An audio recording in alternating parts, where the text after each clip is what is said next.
3.9 engine, and it came in as a crank with no start, meaning when you turn the key, you can hear the starter motor cranking, but the engine would not start. Now the next step is to check and see if this car is not getting fuel or spark. It's going to be one of the two.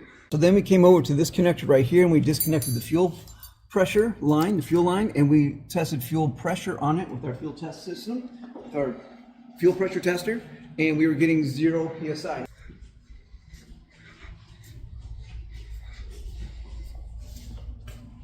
And what I want you to see back in here is that my technician, the blue wire going into that connector, what we're actually doing is we are using a voltmeter and we are ohming out this wire, and we are making sure that the wire, the power and ground wires to the fuel pump are actually good. So if you notice right here, see that little burnt mark on that fuel pump relay? See how that is burnt? And if I look at the bottom of it, it's a little bit burnt, but look at our connector right there.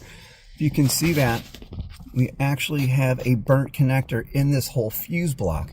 And once again, this is why we charge to diagnose these cars, because we have to go in here and find and make sure that we're fixing the car the right time, the first time. It'll be back though on a tow truck because we didn't address the real issue.